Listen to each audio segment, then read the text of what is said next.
С лопатами и ведрами в руках так жители Заводского района готовы к зеленой весне. Кто-то белит деревья, кто-то копает землю, чтобы озеленить улицы кленом и ясенем. К тому же для этого послужила и сама благоприятная солнечная погода. В данный момент проводим работу по посадке саженцев.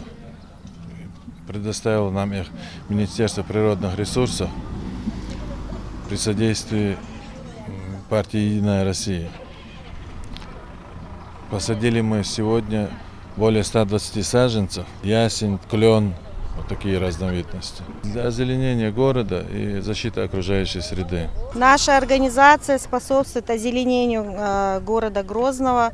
Весь посадочный материал представляется нашим ведомством. Сегодня у нас такое мероприятие, которое проходит под девизом Всероссийского экологического субботника «Зеленая весна», который проходит ежегодно, начиная с 2011 года. И Чеченская Республика является активным участником всех экологических акций. Также по инициативе Министерства молодежи Чеченской Республики сейчас у нас проходит акция, еще добровольческая акция «Неделя добра-2016». Напомню, что акция была проведена в более 80 субъектах Российской Федерации с участием свыше 1 200 000 человек. В руках кисточка и банка краски. Уже при въезде видно, как сотрудники МЧС первого отряда проводят обширный субботник на территории Заводского района.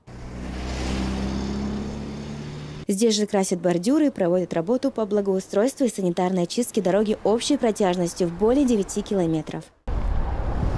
Не остались равнодушными к уборке города и работники префектуры Старопромысловского района, а также управляющие компанией развития, которые приложили немало усилий, чтобы уборка дворовых территорий прошла качественно и быстро. Да, мулатва субботники, ардел, дуэн, цану лахту, бейрш, лоуз, ардел, метк, ценхила, хазбейрш, лоуз, метк, без, ивайн, хаха, массана. цану едагахтахан, ардел, духта, да, мула, рамзан, алиго, хоч, дерду, цендуаш, да, мула.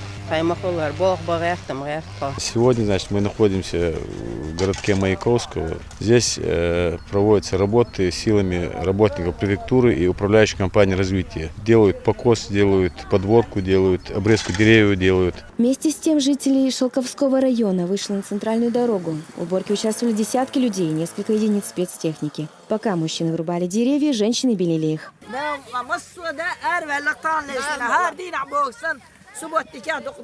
Один из крупных районов Грозного, Ленинский, тоже принял участие в масштабном субботнике. В своей работе каждый начал покраски бордюров, вывоза мусора и сухостоя. Так коллективную работу провели в Октябрьском районе. Особое внимание уделили дорогам и бетонным ограждениям. За несколько часов, в том числе с помощью привлеченной спецтехники, от мусора были очищены подъездные дороги, побелены деревья и бордюры. Таким образом, все районы столицы Чеченской Республики общими усилиями внесли весомый вклад в поддержание чистоты во всех населенных пунктах. Ева Джинаева, Тимир Булат Баканаев, Хаважи Мунаев. Новости.